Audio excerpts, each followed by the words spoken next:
것이 오고 있습니다. 선거를 앞둔 남북 평화 이벤트입니다. 문재인 정권은 27일 오전 10시 그동안 끊겼던 남북 통신 연락선을 복원하고 북한 측과 통화했다고 밝혔습니다. 북한이 지난해 6월 9일 대남 사업을 대적 사업으로 전환하겠다면서 남북 간 모든 통신선을 차단한 지 13개월 만입니다. 청와대 박수현 국민소통수석은 이날 브리핑을 갖고 남북 양 정상은 지난 4월부터 여러 차례에 걸쳐 친서를 교환했다면서 남북관계 회복 문제로 소통해왔고 이 과정에서 우선적으로 끊어진 통신 연락선을 복원하기로 합의했다고 밝혔습니다. 그러면서 양 정상은 남북 간에 하루속히 상호 신뢰를 회복하고 관계를 다시 진전시켜 나가자는 데도 뜻을 같이 했다고 말했습니다.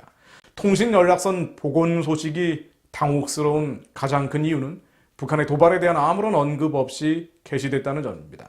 지난해 6월 9일 북한이 통신 연락선을 일방적으로 끊은 것은 탈북자 단체 대북전단 살포 때문입니다. 8일 뒤인 6월 17일 북한은 마치 바보 침조하듯이 개성 남북공동연락사무소 폭파 영상을 조선중앙TV를 통해 공개하기에 이르렀습니다. 북한은 연락선 단절 이후에도 연평도 해역의 공무원 살해, 해킹 공격, 미사일 발사, 핵 잠수함 개발 공식화 등 만행과 도발을 일삼아왔습니다. 그런데도 문재인 정권은 북한에 대한 사과 요구 한 번 한 적이 없습니다. 그리고 평화라는 그럴싸한 포장지로 북한 체제의 모든 범죄와 악을 감싸고 또 다른 평화 이벤트를 꾸미고 있습니다. 청와대 핵심 관계자는 이날 연락선 복원 협의 과정에서 북측 연락사무소 폭파에 대한 북측의 사과나 입장이 있었느냐는 취재진의 질문에 대해서 앞으로 협의해 나갈 문제라고 답했습니다. 북한 측에서 이런 어떠한 언급도 없었음을 돌려서 말한 셈이죠. 그러나 범죄와 악에 대한 반성이 없는 재회는 또 다른 범죄와 악을 불러올 뿐입니다. 무엇보다 북한의 대화 목적은 식량난 등 내부 위기를 타개하기 위함이거나 미국과 협상에서 유리한 고지에 서기 위한 것이겠죠. 내년 3월 대선에서 문재인 정권 권력의 연장을 꾀하는 남북한 권세들의 공통된 목적도 있을 겁니다. 물론 청와대는 남북정상회담에 대한 논의는 없었다고 밝혔습니다. 그러나 결국 선거를 앞둔 평화 이벤트는 추진될 겁니다. 문재인 대통령은 소위 남북관계가 꽁꽁 얼어붙었던 올 초에도 남북정상회담 개최의 의지를 분명히 한 바가 있습니다. 지난 1월 대통령 신년 기자회견에서 뭔가 성과를 낼 수 있다면 언제든 어디서든 만날 수 있다고 생각한다고 했었죠. 문 대통령이 막판까지 도쿄올림픽 개막식 참석을 검토한 것도 남북관계 복원과 무관치 않은 것으로 알려져 있습니다. 이번에 남북통신선 복원 합의가 알려지자 더불어민주당은 한반도 평화 프로세스 재가동의 계기가 될 거라면서 환영하고 있습니다. 여권의 대선 주자인 이낙연 전 민주당 대표 역시 25일 문화일보 인터뷰에서 이렇게 얘기했죠. 내년 2월 베이징 동계올림픽에서 남북 정상회담이 열릴 수 있지 않을까 싶다. 북한 입장에서도 다른 나라에서 올림픽이 열릴 때보다 응하기 쉬울 것이다 라고 말합니다. 2월이면 대선 한 달 전입니다. 앞으로 소위 남북 정상회담 성사를 위해서 어떤 형태로든 실무진들이 북한 측과 접촉하고 대화할 것이라는 추측이 가능한 이유는 여기 있습니다. 직전에 남북 정상회담도 공교롭게 지방선거 전이었죠. 여당이 압승했습니다.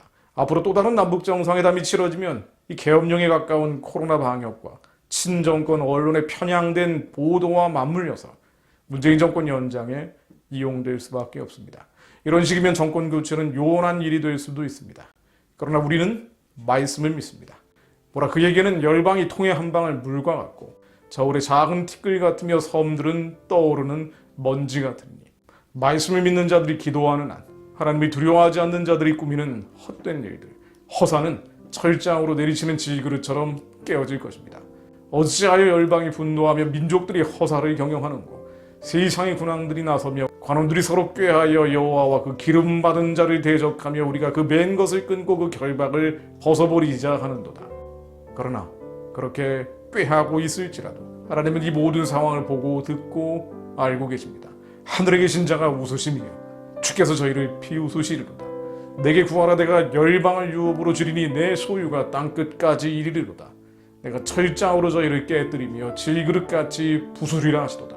그런즉 군왕들아 너희는 지혜를 얻으며 세상의 관원들아 교훈을 받을지어다.